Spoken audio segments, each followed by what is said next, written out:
need to find this place or we'll be late. Make a left on Astrology Avenue. Oh, I'm sorry, I meant right.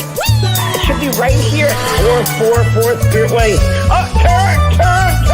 It looks like Renee. Yay, we're on time. The James and Kellee Show. Great, let's start the show.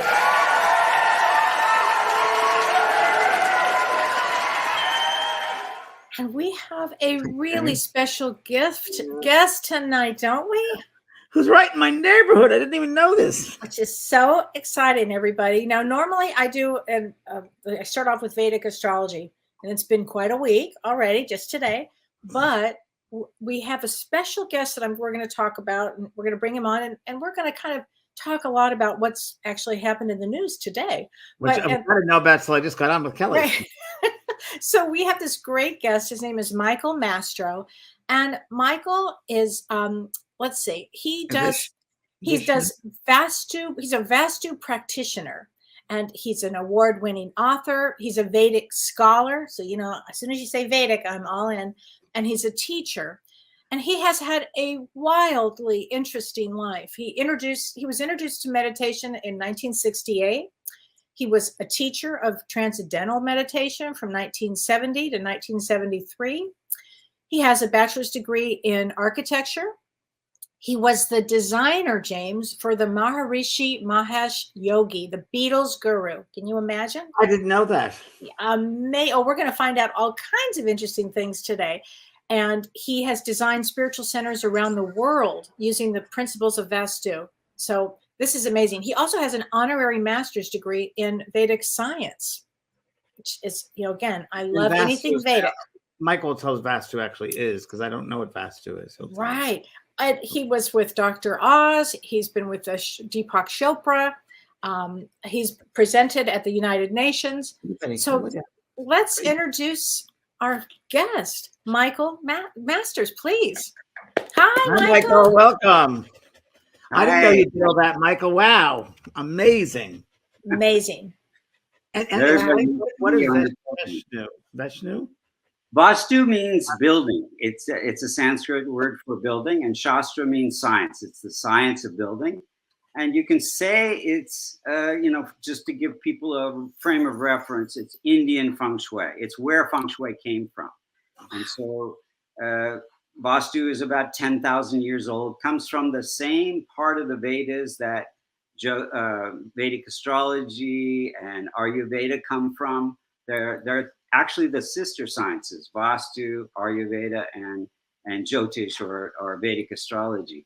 And they're all used to make us happier and healthier and more prosperous. And if they're used in conjunction. So I like to look at people in a holistic way and utilize all these beautiful Vedic sciences that we're so gifted with. Wow. I could listen to this all day long. Your background is just right. Incredible. Wow. And you worked with the Beatles guru. Yes, that's where actually I first learned about Vastu. I was a young architect. I didn't know much about Vedic sciences, and I was walking down the street in San Francisco, and someone said someone was giving a lecture, and it was Maharishi. And I talked to him afterwards, and he mentioned that it would be great if I came to India and helped him design some things.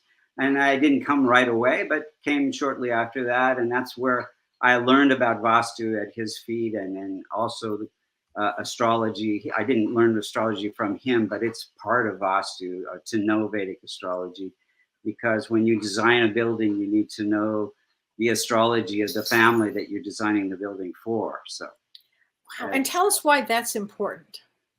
Yes, so these three sciences are so interconnected that you could look at someone's floor plan of their apartment or their house, and you can actually tell, what's going on with their health, what's going on with their finances and their career. And their Vedic astrology chart lines up with the floor plan of their house. They're so interconnected. So improving, strengthening weak planets in a chart will help strengthen the energy flow in your apartment, and vice versa. If you use the the Vastu remedies in your apartment that'll help with your karma, your Vedic astrology. Vedic astrology is just Jyotish means light, and so what it is it's a path of light to bring you to enlightenment, to bring you to good health and happiness. And the ancient seers cognized these beautiful lessons from astrology to help us guide us on our way, so that we can be like you, James, be a channel for an instrument for the divine to flow through us. And just I could tell I was very interested in your chart. I didn't know much about you, but it's very interesting when you look at your chart. You can see that your 8th house is ruled by Moon, and Moon is the planet that gave you all these great clairvoyant abilities and psychic healing abilities. 8th house has to do with transformation.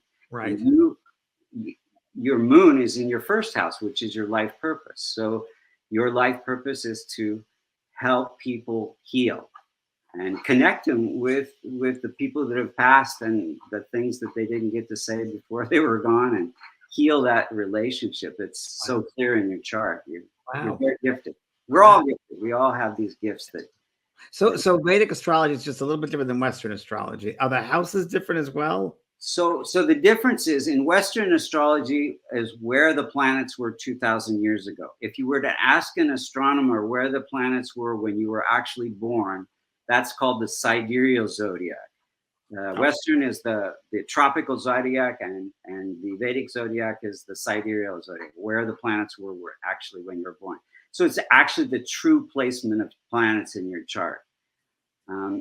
I've done both and just found quicker, more lasting results with Jyotish, and much more accurate in being able to predict it, because in Western astrology, you're looking mostly at the sun sign, which changes every 30 days. In Vedic astrology, we focus on the rising sign. When you looked at the eastern horizon when you were born, what constellation was rising, and the sign that was associated with that constellation. So that changes every 2.5 hours. So much more accurate, basically, than 30 days. Western astrology. Wow. And you teach it also on your website. You have a class on it. Yes, I love all these Vedic sciences, and it's my service to be able to help people to understand them, and I'm learning too. I'm also in this big school, learning all new things every day, because it's such a fascinating, vast science. Vastu. Absolutely. And anybody who wants to learn Vedic astrology, please go to his website. Go to Michael's website. Everybody asks me all the time. And Michael, because I'm ignorant, what's your Western sign? Your sun sign? Libra. Libra. Okay. I thought you were gonna say Sag, but yeah. My rising sign is Virgo. Oh, it is. There's a science too. Okay, in detail. Yeah. And what's your moon in the Western? Moon is also Virgo. Oh, okay. Wow. Very good. Wow. I'm a 0 degree Virgo Western. So okay. And but I see I'm in the cusp of Leo, Virgo. I definitely do both. Well, in Vedic, you're Leo. In Vedic, I'm Leo. Yeah, I can't get away from that Leo. I have 4 planets in Leo in the Western. But you also are so good at, you can get out in the public. Yeah, that does it. That Leo does it, because otherwise, forget it. Yeah, otherwise I'm into. Wow. So, and Michael, for your work, and forgive me for my ignorance here. Do you work with corporations, with everyday people at their houses, or do you what do you? All of it. In fact, when I came back from India, I got the great opportunity to design the first Microsoft building. So I work with Microsoft, Intel, Amazon, Nordstrom, just helping with the energy flow in their buildings, and got to design some buildings for Boeing as well. And what's the difference between feng shui and what you do, the Vastu? What is the difference? So Vastu is based totally on the directions. Each direction, like Northeast is associated with water and growth in your life, prosperity. Southeast is associated with fire and your health. Southwest is associated with the earth and your support, your career. And Northwest is associated with the air element and your relationships. And the center is the space element. So Vastu is totally based on the directions, and most schools of feng shui are based on how you enter the house. They create this bagua, and the right-hand corner from the entrance would be relationships. Left-hand corner is prosperity. I've worked with both, and it just, again, found quicker, more lasting results with Vastu.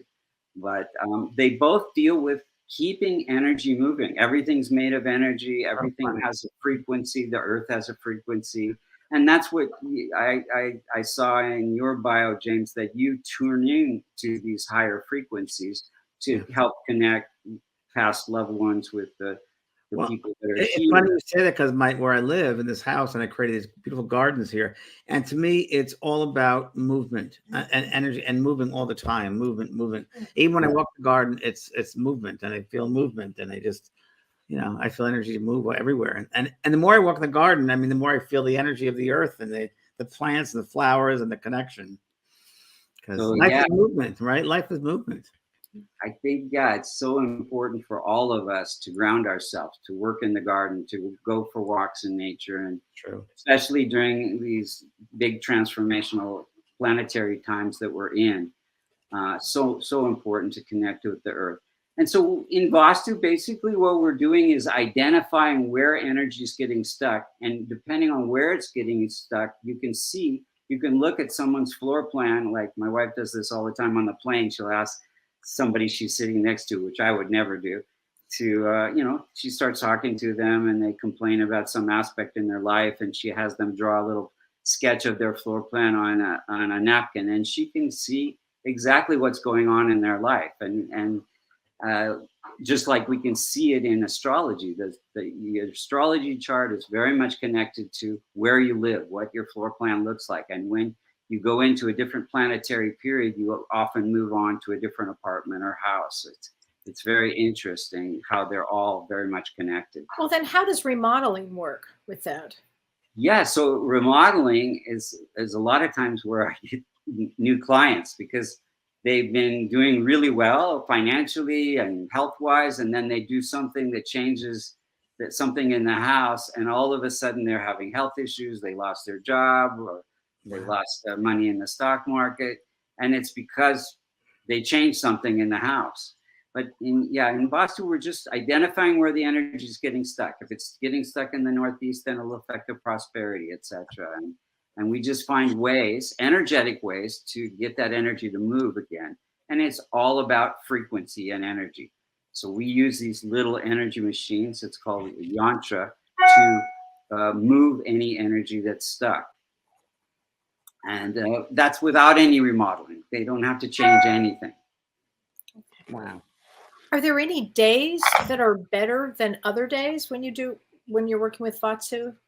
Is there any special days? It's always nice to look at, where the moon is, and if it's growing, and where the planets are. But you got to do what you got to do every day. But yes, I help people pick an auspicious day to buy a house and make an important decision in their life, sign a contract. And so, yes, if you can pick what we call a muhurta, an auspicious timing, then it makes so much difference.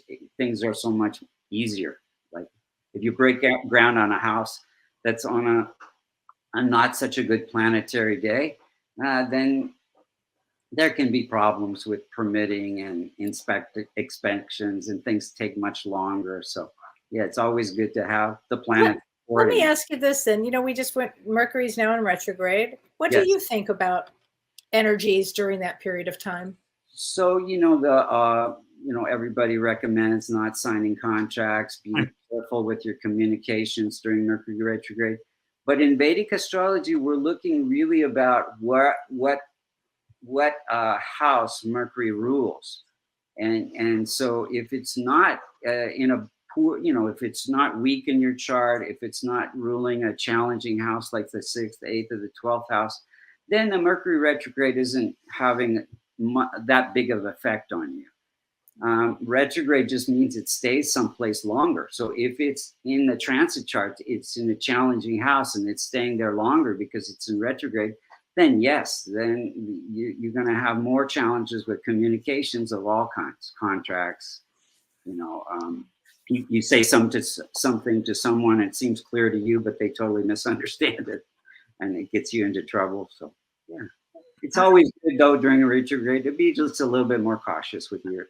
And I have a question, Michael, because my lovely Kellee, every week she starts the astrology, like what's going on, happening. Can I ask you, what do you see coming to us?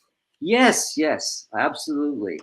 There was a big shift in January where Saturn changed, and this is really something I think very good for the planet. We have to look at each chart, each person's chart, to see how it affects them.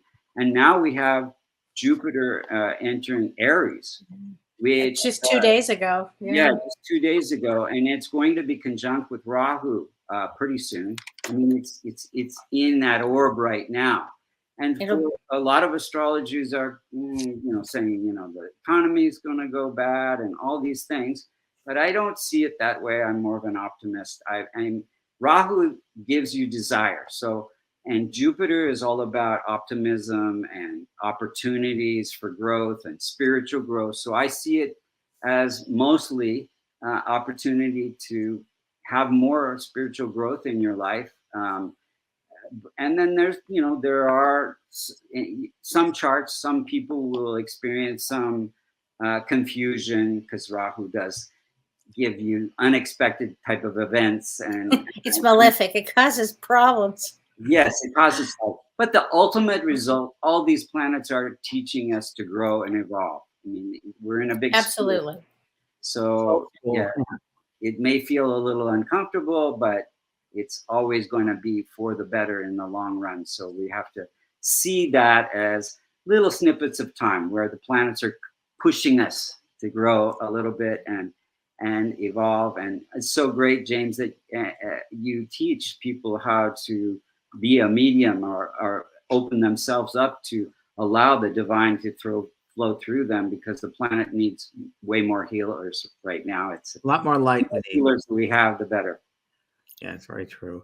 And as far as the U.S. or the international situation with Russia and Ukraine, anything with that or any other wars or? Yeah, I don't see it getting out of hand. I'm hoping there's a shift in November where Rahu and Ketu change signs, and I'm hoping that there's some agreement that can come there. We see a little possibility of more talks in the next couple of months, but I don't think it will last. And I'm hoping in November that they'll come to some agreement and we'll get past this period. It's funny, as you're saying this, I'm hearing in my head, there's going to be a death of a political leader within this year. Ah, interesting. Isn't that interesting, Kellee? That's probably our friend Belinda. But I just heard probably. That a figurehead, a political figurehead, is in the action now. There'll be a death of that. I heard. Can you say more about that? Is it in the U.S. or? It just dropped in. There'll be a political leader. They're not telling me who. A political leader of now. Okay. Well, it could be in the United States because of Saturn right now. It could be. Sati. It could. It could be. My goodness. Thank you so much. You're welcome. Thank you, Michael. Thank you so much. All right. Thank you, everybody. And good night. And thanks, Renee. Thanks, Kellee. Thanks, everybody. You've been listening to Both Sides Now and Beyond, featuring spiritual medium and master teacher James Van Praagh and spiritual medium and psychotherapist Kellee White. That was great. Maybe we changed some lives. And maybe opened up some minds. Which way do I turn? Right. I mean left.